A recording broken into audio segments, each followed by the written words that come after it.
Bueno, bienvenidos esta noche otra vez a otra entrevista. Estoy peleando con la cámara, con el soporte del celular. A ver, ahí parece que quedó. Vamos a ver.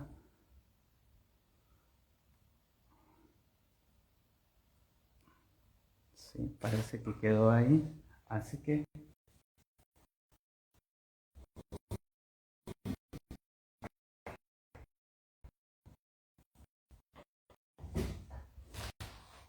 buenas noches.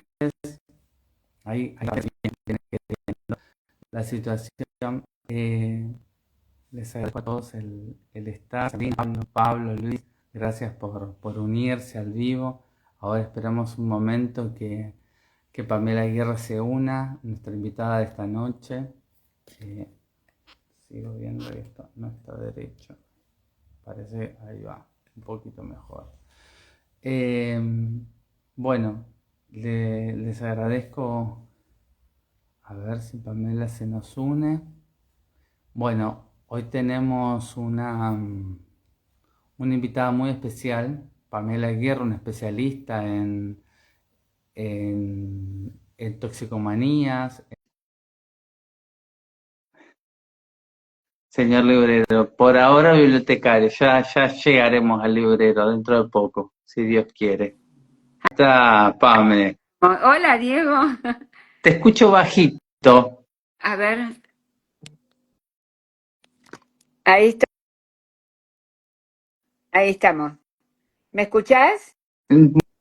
muy bajito, pero te escucho igual, ¿eh? Ponete un poco más en el medio así se te ve más la cara, o Sí. baja un poquito el celu. Ahí. Ahí está perfecto.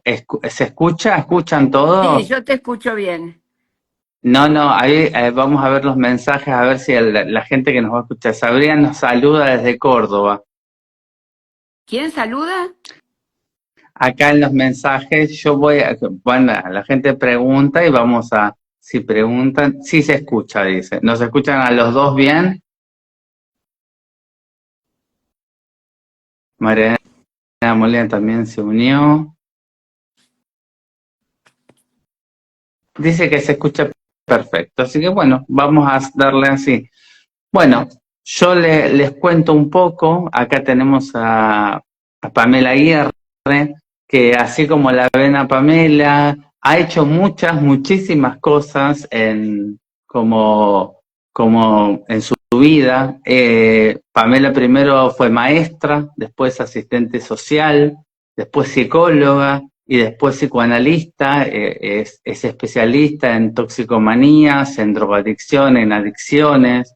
Tiene muchísimos años de clínica, tiene varios libros escritos. El último libro que presentó hace muy poquito, la segunda edición, que es El sacrificio de ser adicto. ¿Lo tenés ahí a mano, Pame, Sí, para mostrarlo? sí, acá está. Hasta El sacrificio de ser adicto, que salió hace muy poquito por la segunda edición por Letra Viva. ¿Está? Así que después vamos a llegar a tu libro. Contame, contame un poquito. Vamos a ir desde lo más antiguo de lo más viejo hasta ahora.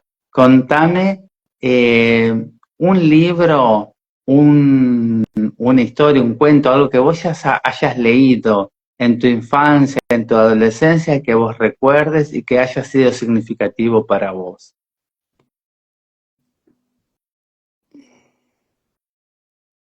Eh, es un libro infantil.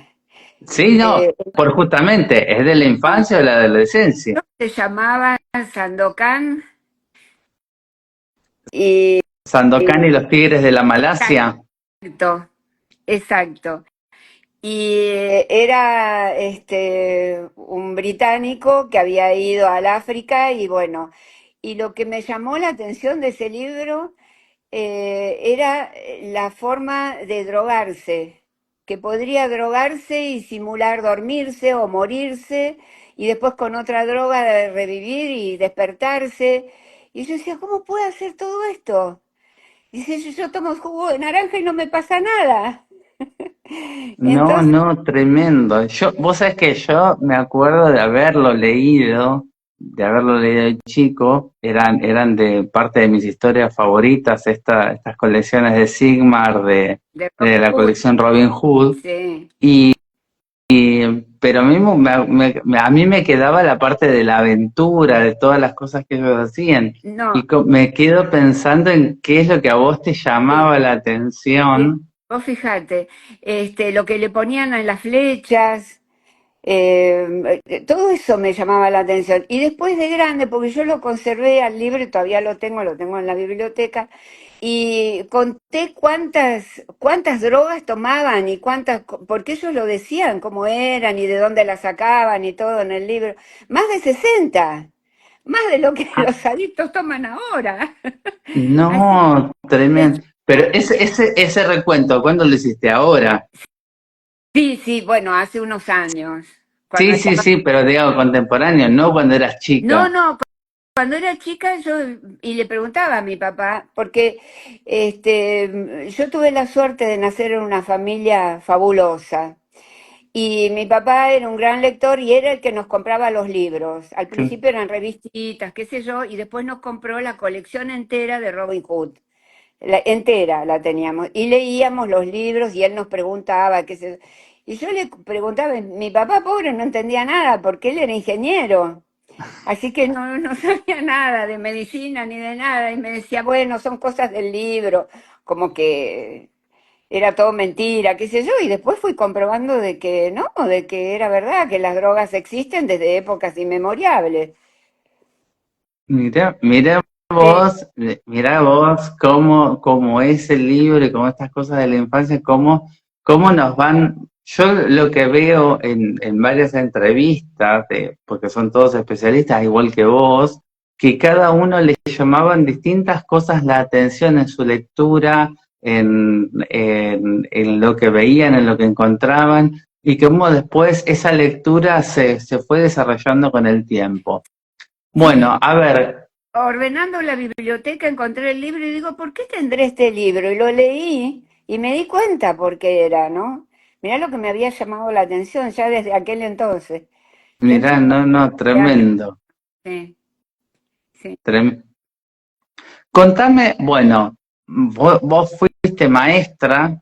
maestra por haber terminado el secundario, lo que era en esa época directamente, vos ejerciste muy poco como maestra, Sí, una, pero vos fuiste asistente, tu primer carrera fue asistente social. sí, correcto.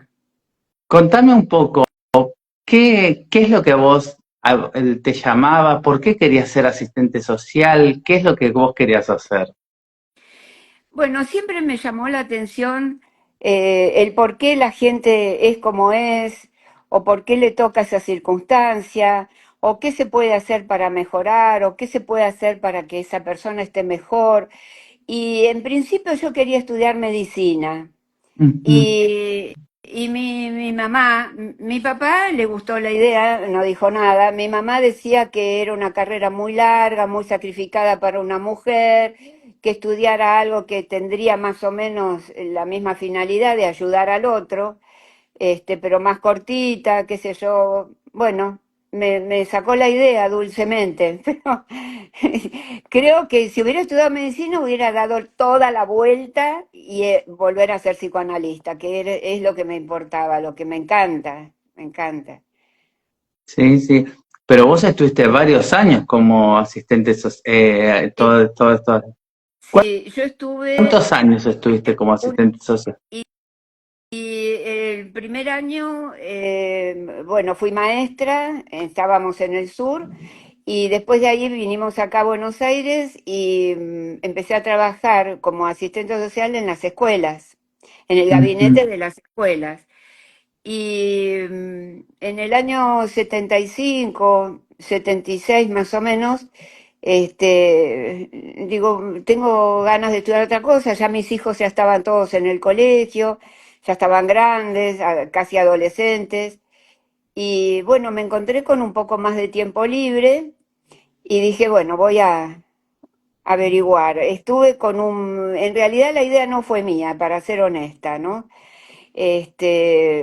Fue de un psiquiatra que yo visité y había fallecido mi papá y le digo, ¿será esto del complejo de Edipo, que yo no puedo olvidarme de mi papá? Y me dijo, Pamela, me tiene harto, vaya a la universidad, estudie psicología. Le digo, ¿cómo voy a estudiar psicología? ¿Viste? Fue todo un acontecimiento para mí. A ver, yo te conozco y hemos hablado.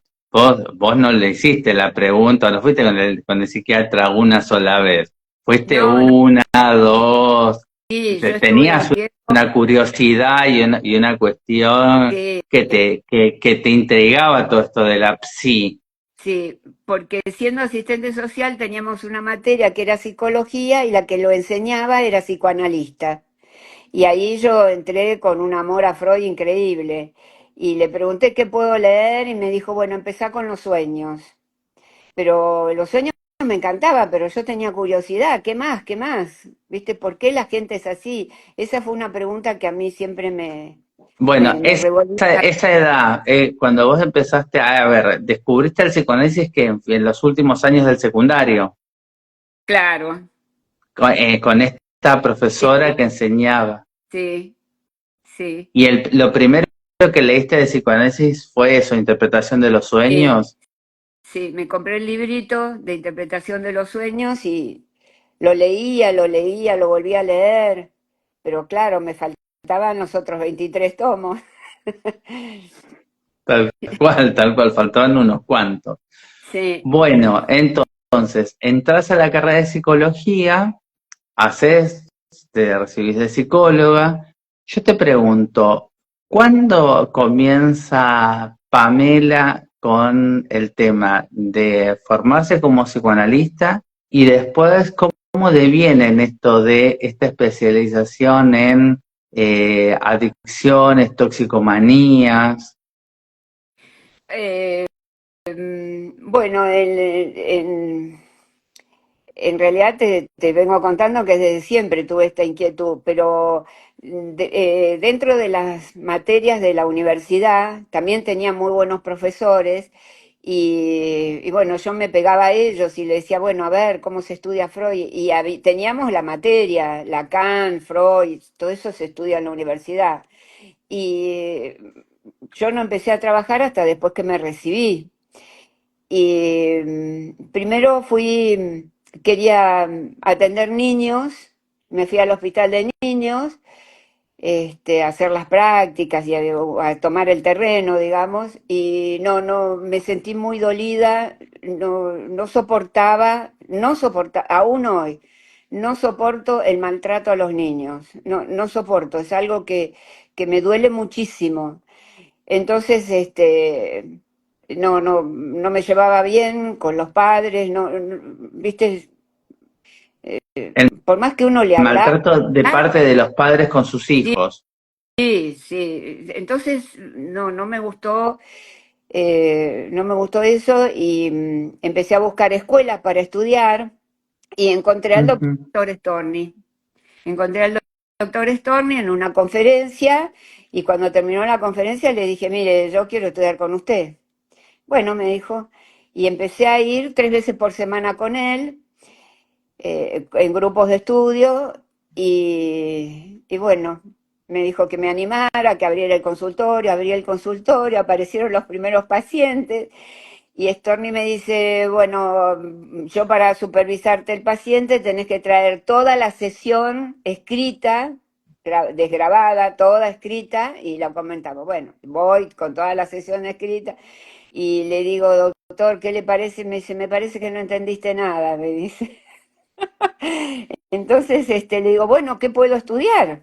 Yo para adelante, ¿viste? Entonces me dice, los 24 tomos y de memoria.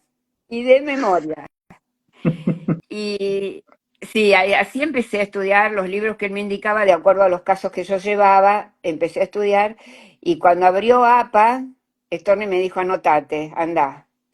Me anoté, fui la primera que me anoté. A Fui la ver, primera. yo quiero explicar al resto qué es lo que no sabe durante muchísimos años.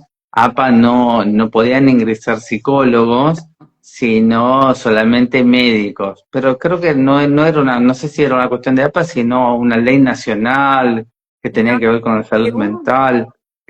según comentaban, era una cuestión de APA porque habían tenido problemas con gente que no era médica.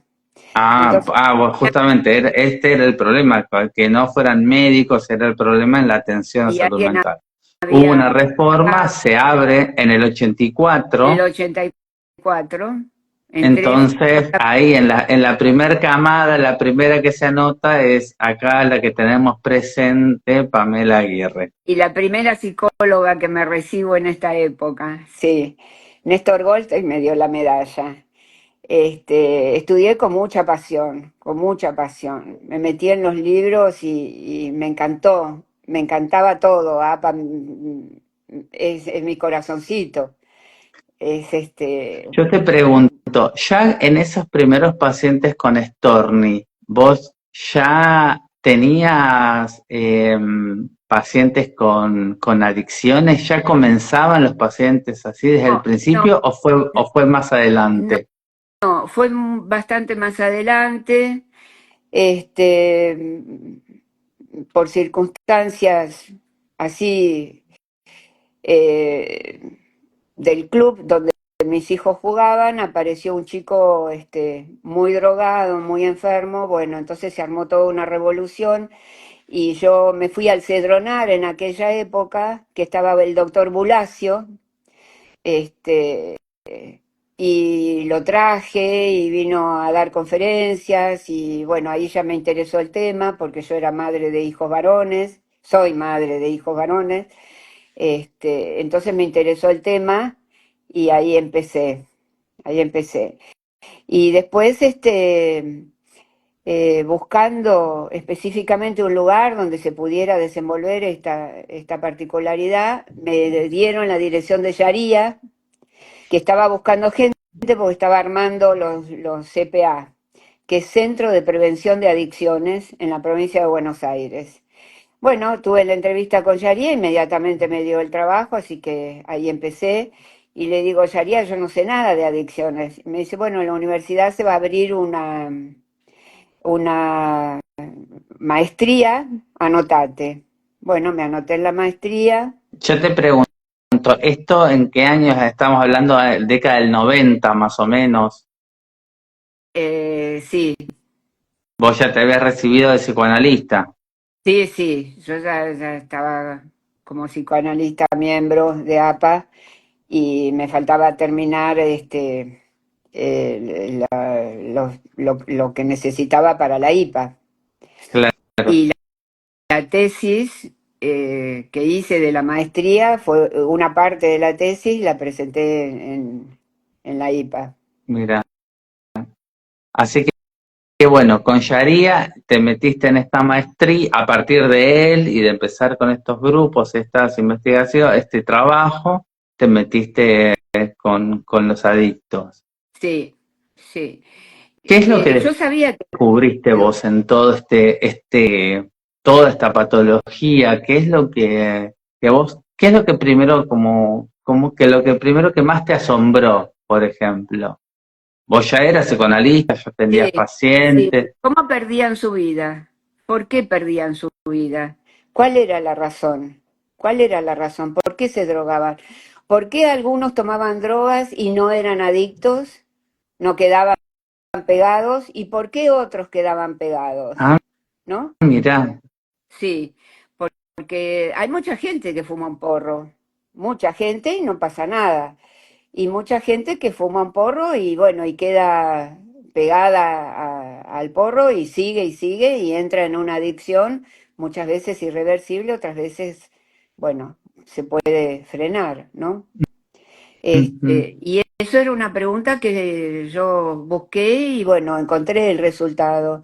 Un poco porque tenían genes dentro de ellos y fundamentalmente la relación con la madre. Ah, sí.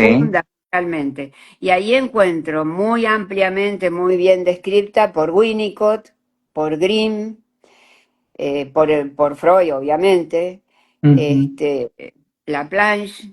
y siguiendo a ellos, viste, encontré los motivos, encontré los motivos. Ahora, Vos lo que viste en la clínica, que era un común desvalimiento con la madre, ellos lo suplían con esto.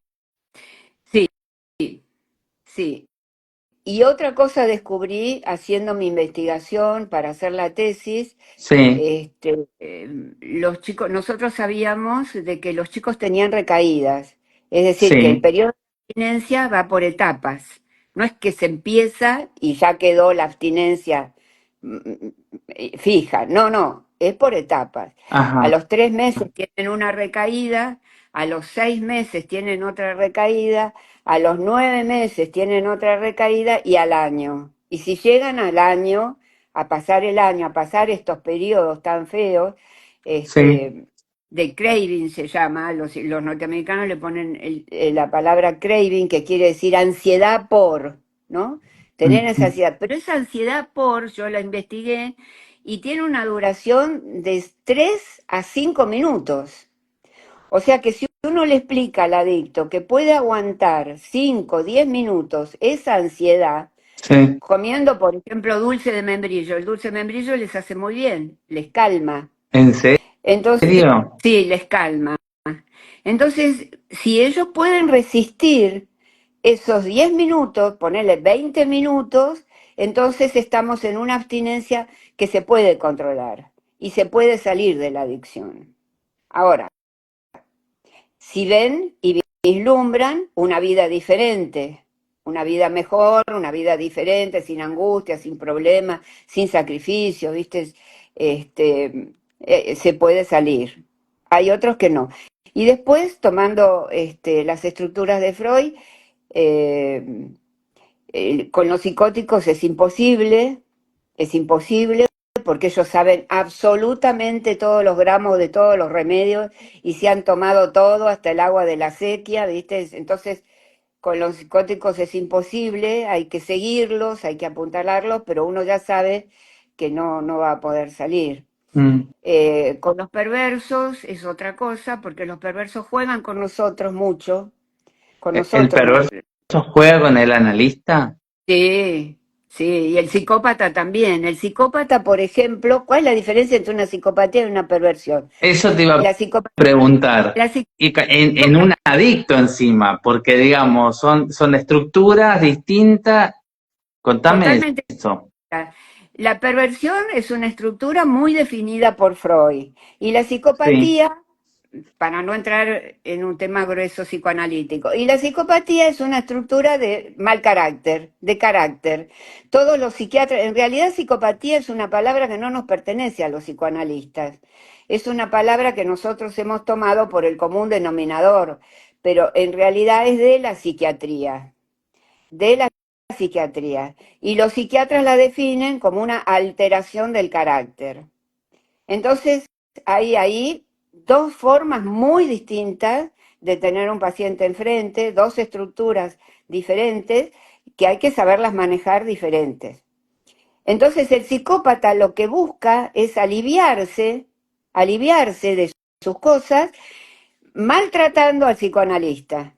Entonces, este, hay que hay que tomarlo no como una herida narcisista, lo que el paciente nos tira, sino simplemente comprender que es un manejo psicopático del paciente, porque eso es lo que él busca, aliviarse molestando a otros, fastidiando a otros, humillándolos. Entonces el paciente te dice, no, vos no sabés nada, vos qué sabés, no sabés nada, ¿fumaste? No, no fumé, entonces no sabés, viste. Es una ese es un situación, psicópata. claro. Entonces el perverso no, el perverso te muestra su perversidad y te quiere llevar hacia ella, ¿no? Atendí una pareja de mujeres lesbianas y preguntándole a Storni este asunto, Storni me dice, es que te quieren levantar, cualquiera de las dos te quiere conquistar. Y era una pelea entre las tres, porque ellas dos se peleaban a ver quién me podía conquistar, que eso lo trabajé muchísimo con Storni. Y bueno, después con Storni pudimos resolver el tema y salir bien de la cosa, pero El perverso te quiere llevar hacia sí. Y son distintos los temas que ellos traen a El perverso colación. te quiere seducir y pervertirte por alguna forma, Así pero es. no te maltrata como el psicópata. No, no, no. El perverso te respeta, te respeta. El psicópata te maltrata, te maltrata. Como dice muy bien Grimm, dice, bueno, el psicópata le encanta venir porque ya jode a nosotros, nos jode a nosotros, ¿viste? En su libro, bueno, en varios libros lo dice, ¿no? A Eh, ver, yo siempre he escuchado, digamos, como que los psicópatas nunca tienen como cura, por decirlo de alguna forma. En el tema de la adicción, ¿tienen como algún tipo de restitución? ¿Pueden salir de la adicción o no les interesa? pueden salir de la adicción si ellos tienen que suceder varias cosas. Primero, Ajá. conseguir tener una buena transferencia. Es decir, conseguir que el psicópata no nos maltrate, sino que, no, que tenga confianza con nosotros. Nosotros tenemos que tener una presencia constante, pasiva, no tenemos que intervenir, no tenemos que meternos en su vida íntima, tenemos que ir ir muy lentamente y soportar todos estos primeros malos tratos que son difíciles, que las chicas que recién empiezan son todas las que se quejan, ¿viste? No lo aguanto, no lo resisto, mirá cómo me humilla, bueno, todo eso no es una herida narcisista, sino que es un método de él, ¿viste? Es un mecanismo de defensa.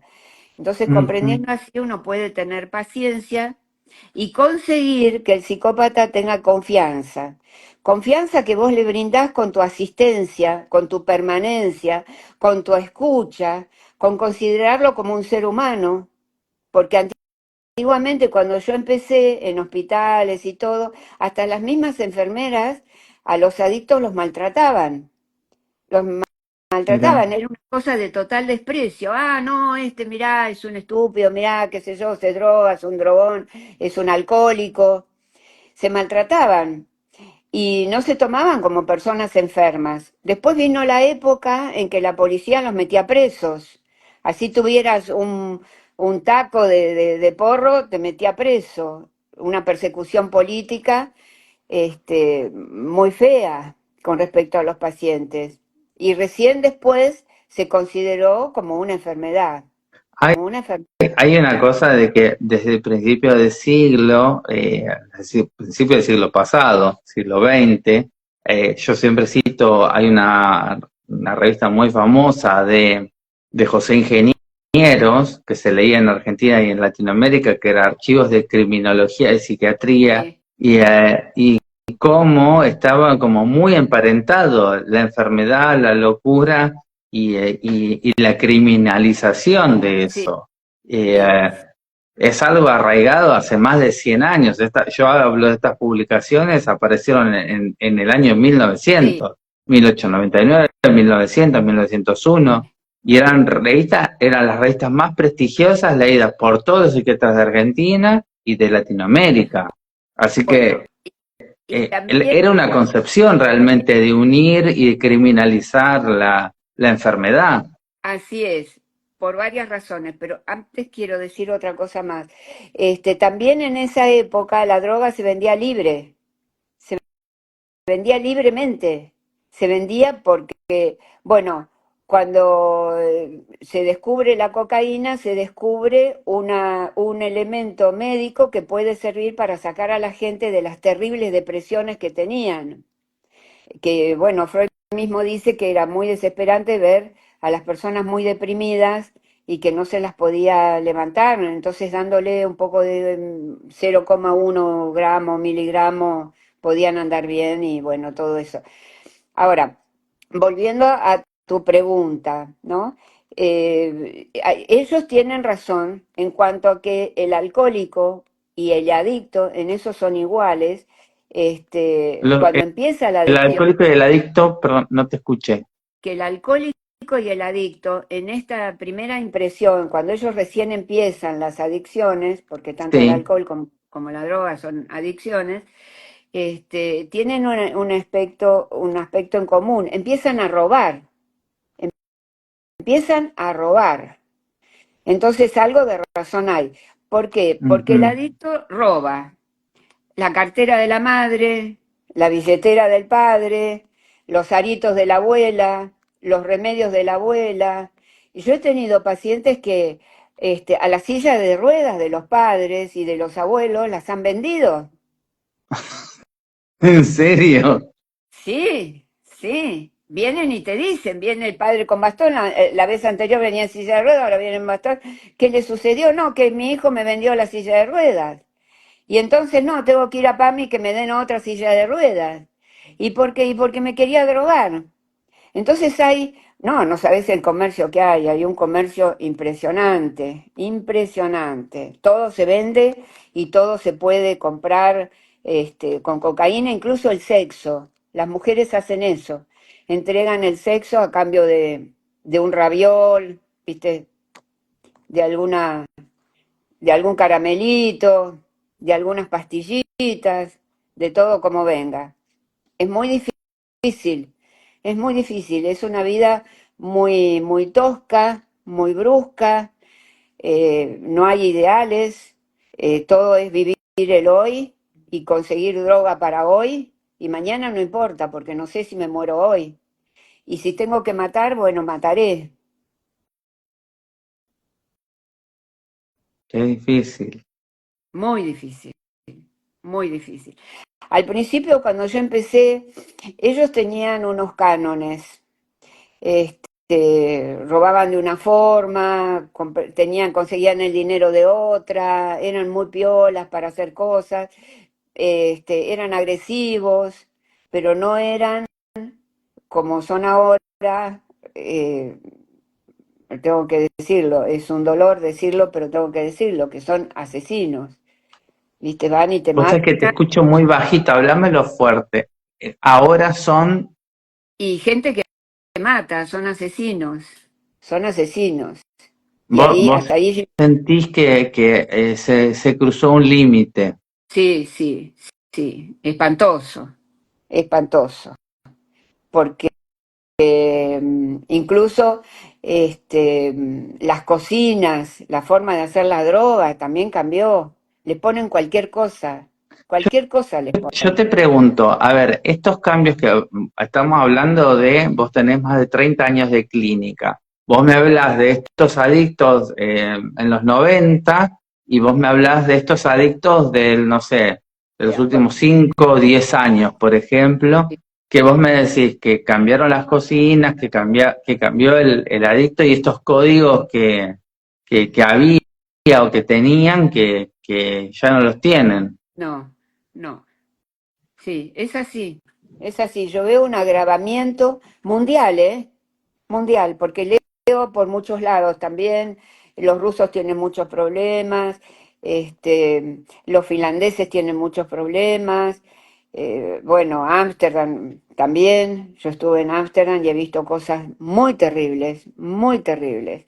Y bueno, uno se siente minúsculo, porque ante determinada situación es muy poco lo que se puede hacer, se puede acompañar hasta la muerte, pero no se puede tratar de sacarlo de ahí porque no se puede. Y ahora con este, todo esto de las drogas nuevas que se doblan hacia adelante, no sé, no las quiero nombrar, pero bueno, el fentanilo que tiene una forma de que ataca toda la columna cerebral, entonces el paciente se inclina hacia adelante, va muy encorvado, tirado en la calle, muy encorvado. Y Ah, eso produce mirá. muchas muertes también, produce muchas muertes. Yo te pregunto, vos estuviste en una época también en España Sí, formándote y atendiendo pacientes. sí, eh, sí. hace mucho tiempo, fue más ahora. No, ¿Cuándo fue en fue? el año 2000, fue en el año 2000.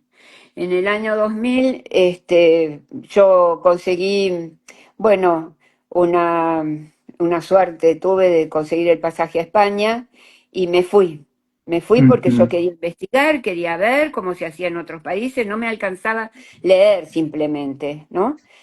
Y, ujú. por muchos descubrimientos que uno va haciendo, porque vos vas teniendo muchos pacientes y vas descubriendo muchos matices, como por ejemplo otra cosa que descubrí y que comenté y armamos un círculo de psiquiatras y de psicoanalistas atendiendo este tema, es que los pacientes, algunos, tienen hijos deformes. ¿Tienes, tienen hijos deformes? Hijos deformes. Mira, Entonces yo en esa por el mismo consumo.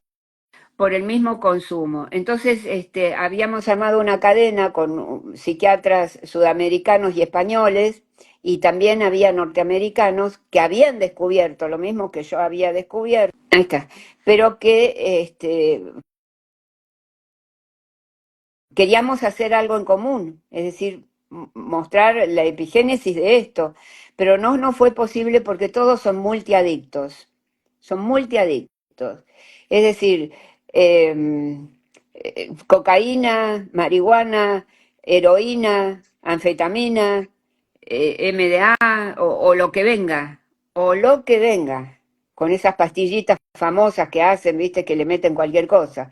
Bueno, entonces no Claro, entonces pudimos llegar a conclusión, pero sí, no podían descubrir cuál era el origen. no, no, pero sí, yo lo comenté con toda esta gente, había visto que las parejas que venían ellos, ¿no? A mostrarme sus hijos, al hospital, a las chacras, a los centros de adicciones, donde estábamos, venían con los hijitos y tenían las manos palmípedas, por ejemplo, los deditos todos pegados, la cabeza muy grande, una piernita corta, una piernita larga, o abultado el estómago porque tenían problemas intestinales, o tenían ceguera. No, es una cosa seria. Entonces yo descubrí que las parejas que venían, uno era muy adicto y el otro no.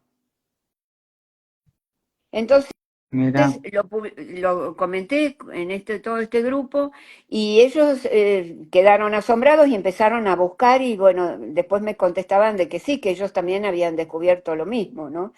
Y más o menos se llegó a una conclusión de que la marihuana trastorna mucho el aparato genital femenino, pero tampoco se puede decir abiertamente, muy felizmente, porque siempre son poliadictos. sí, Consumen mucha marihuana, yo te pregunto una consumen cosa. drogas, sí.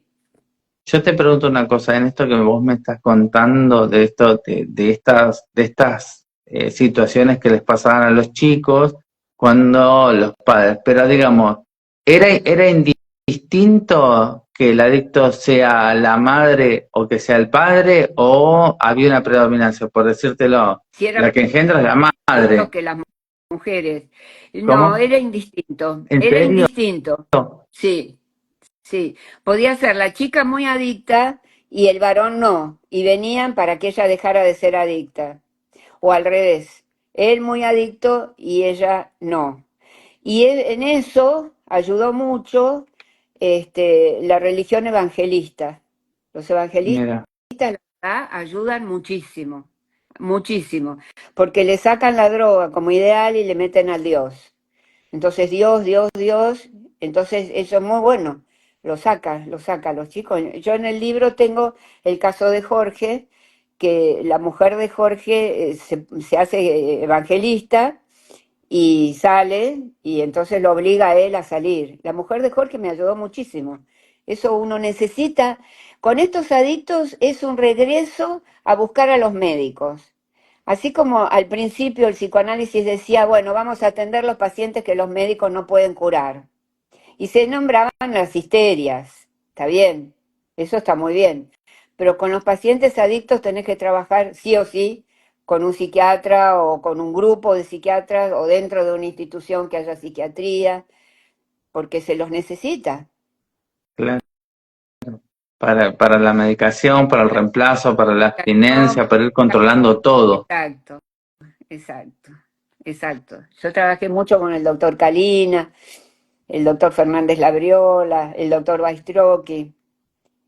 Sí, sí, grandes psiquiatras especialistas en todo Fabuloso, esto de lo que tiene que ver con adicciones. sí, sí, sí, fabuloso psiquiatra. Kalina era especial, tenía un toque con los adictos que los levantaba enseguida. En 10 Él, días, él también era psicoanalista. sí, era psicoanalista y era un muy buen psiquiatra. Por eso era fabuloso trabajar con él. Sí. Sí, sí, sí. Tu libro es muy clínico, describe y habla de montones de casos, y yo lo que te quiero preguntar y quiero hablar con vos es, vos le pusiste el título ese, El sacrificio de ser adicto. Contame por qué ese título. ¿Por qué es lo que vi en la clínica? Porque en la teoría, en los pasillos, en los hospitales, todo el mundo decía, ah, mirá, es un drogón, la pasa re bien. Y no es así. Y no es así. El adicto sufre mucho ser adicto. Y en el libro yo marco 5 pacientes, ¿no? De Ujú. distintas patologías, pero lo que tenían en común eran que eran todos adictos.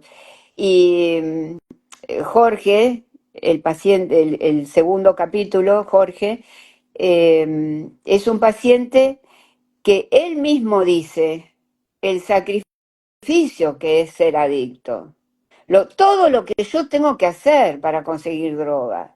Estoy todo el día pensando dónde puedo encontrar el dinero, cómo voy a conseguir, a dónde la voy a comprar, cómo la voy a tomar, qué voy a hacer. Todo el día estoy pensando, dice, es una cosa terrible. Y es cierto, y es cierto. Eso es lo que piensan, eso es lo que viven. No viven una realidad. Se pegan a los demás dentro de una masa, pero lo sacás de la masa y en su cabeza solo hay eso, que es lo que Grimm describe como lógica de la desesperanza. Entonces, ¿por qué una desesperanza? Porque Freud trabaja con la esperanza, ¿no? Con la esperanza, con la idealidad de no sufrir ese síntoma, de curarse o moderar su histeria o su fobia o sus obsesivas o obsesiones. Y Grimm dice, bueno, esto es, que no lo dice Grimm, lo dice Winnicott, ya empieza, Winnicott que era alumno de Melanie Klein, viste, tienen todas esas ideas, y yo comparto completamente que la madre es sumamente importante. No solamente el padre, Lacan estimula más la presencia del padre. El padre como separador, pero la madre como armadora de la cabeza, digámoslo Mira, simple. acá hay una pregunta que pregunta Violén, dice, ¿la droga está en el lugar de la madre? No, no, de ninguna manera, no. El lugar de la madre es único e irrepetible. Ujú. Se puede volver a armar el lugar de la madre de acuerdo a recuerdos, a fantasías, a cosas que el paciente cuente, pero no, de ninguna manera no. La droga es un objeto para olvidar que la madre lo olvidó, Excelente, para excelente olvidar que la la madre definición, adoptó, pa. porque la primera formación del bebé es mirar los ojos de la madre, y los ojos de la madre son el espejo de él mismo. Claro. Pero si la madre está amamantando, está mirando televisión y está contestando otra cosa, el pibito no tiene ese espejo donde poder iniciar su yo. Sí, Entonces es esto, es para olvidar que la madre lo olvidó. perfecto. Eh, Una definición súper, súper clara. Me encantó porque es muy clara. La verdad que yo no lo terminaba de entender tan claramente como cuando acabas de explicar esta pregunta que hizo Violén.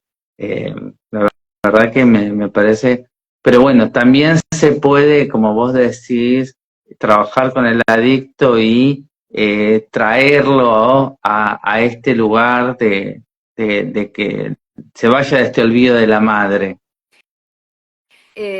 hay que ir recuperando trauma por trauma.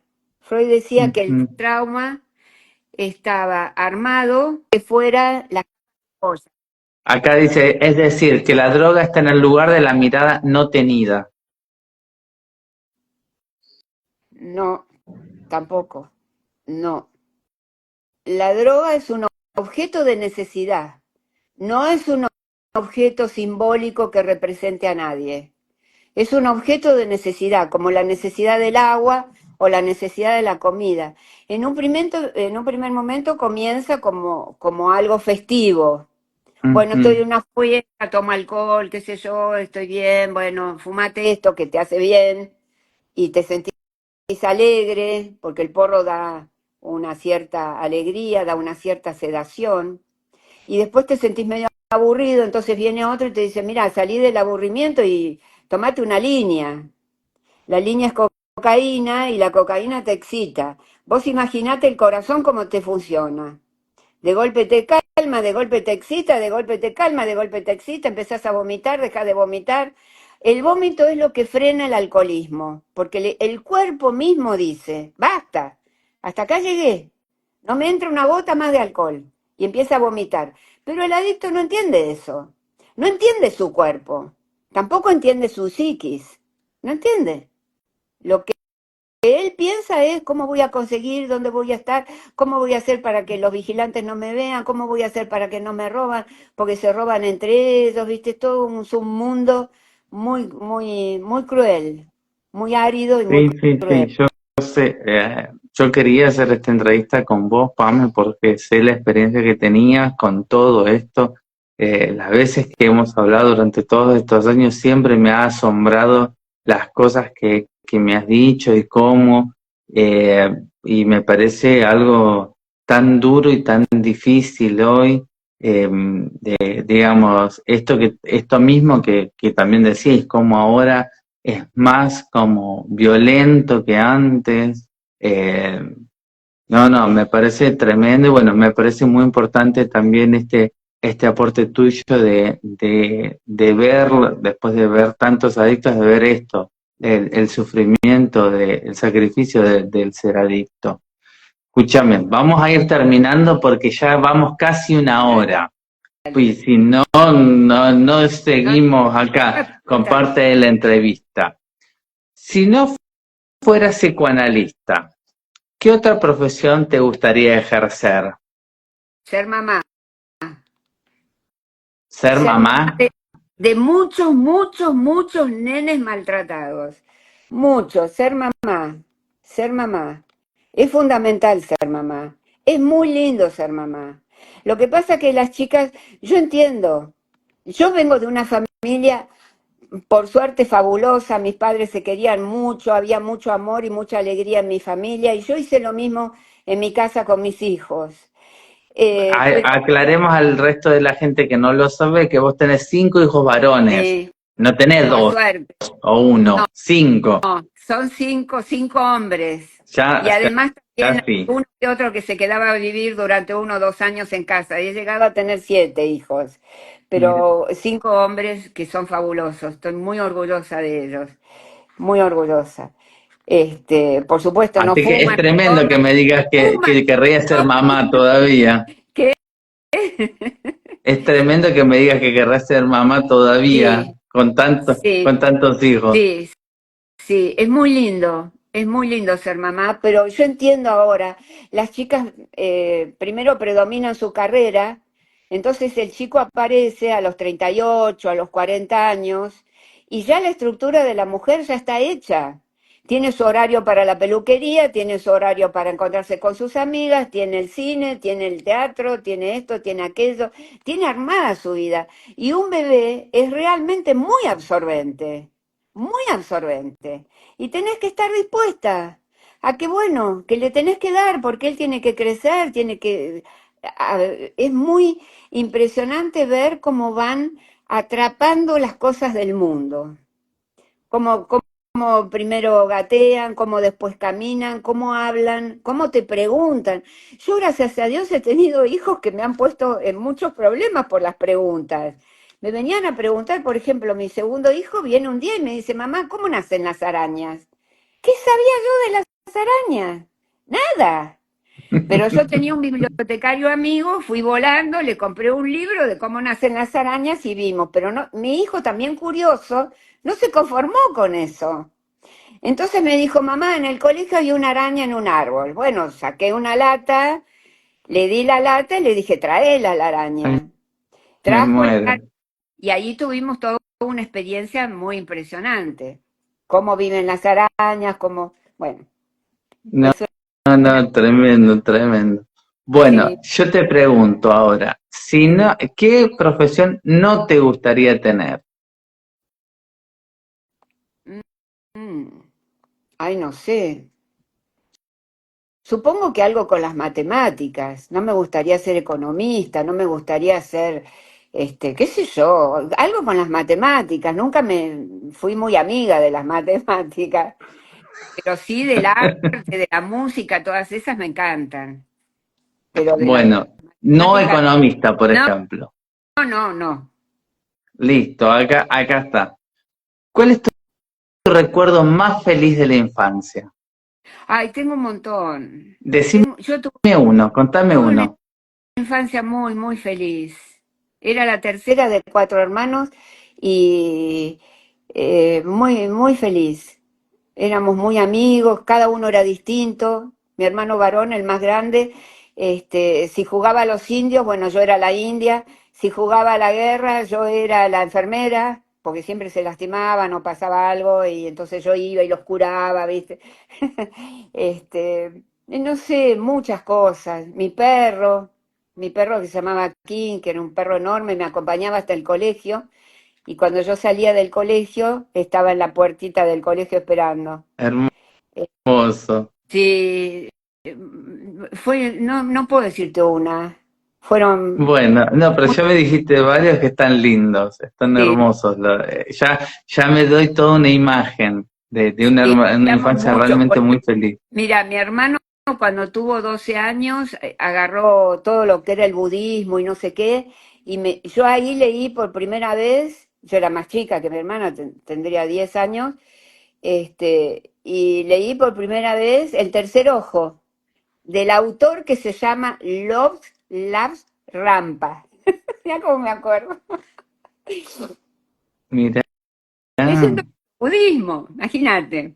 No me gustó, eras muy chiquita. era muy chiquita, sí, No, pero éramos me y muero. de los libros y todo, éramos muy amigos. Bueno, yo te quiero hacer una pregunta. Si Sí, tuviéramos, eh, no, antes de esta, yo te pregunto esto. ¿Qué significa para vos ser psicoanalista?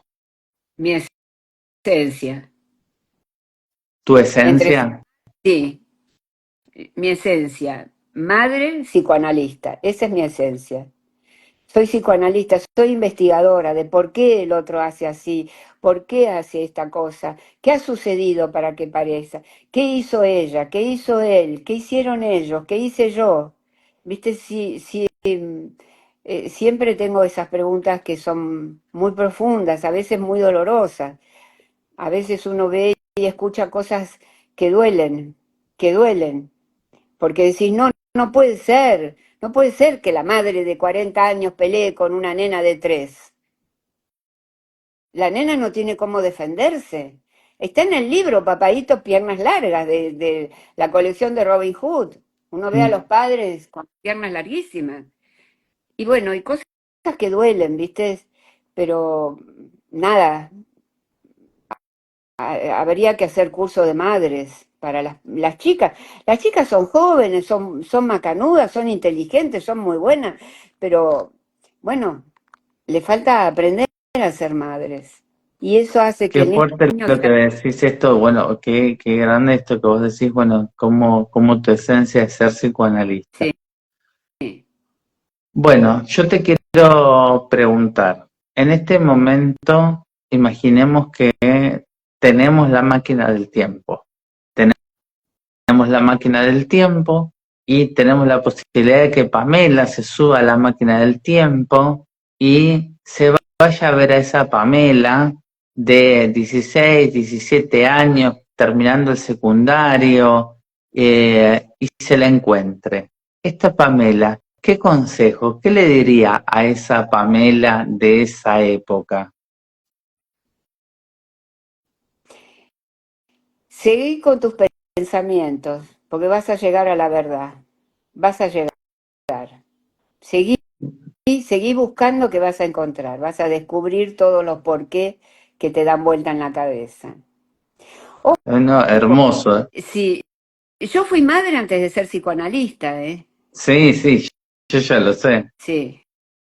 O sea que yo tenía la intuición y el ejemplo de mi mamá y de mi abuela, que era mucha ternura había en mi casa, ¿viste? No había insultos, no había gritos, todo favorecer. Qué bueno, que te fue bien, qué bueno, esto lo vas a conseguir, lo vas a lograr, ¿viste? Yo tuve ese privilegio y así crecía, enseñé a mis hijos también. Les dejé libertad de que cada uno hiciera lo que quisiera, pero yo vigilando, hasta que arrancaron solos, ¿no? Sí. Está muy bien, está muy bien. Bueno, yo te quiero hacer la última pregunta, que es, ¿se termina la vida? Pamela llega al cielo, en la puerta del cielo está paradito Dios, ahí no está San Pedro, lo sacamos, está parado Dios, y antes de ingresar al cielo te encuentra Dios. Así se te para de frente y yo te pregunto, ¿qué te gustaría que Dios te dijera? Te estoy esperando porque acá hay muchos adictos.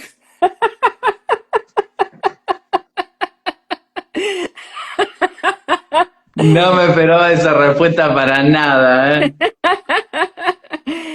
No, supongo que me va a recibir bien, que me va a recibir bien y encontraré ahí a toda mi familia también, a mis padres, sí.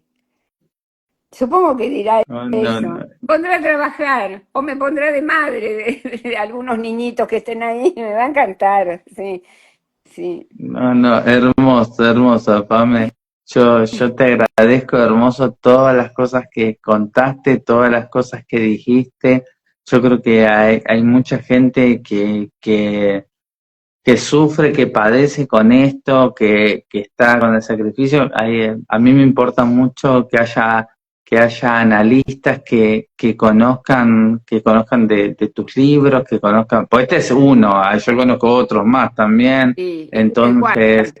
eh, que conozcan que te puedan buscar, que te puedan leer, que te puedan consultar también quien lo necesite.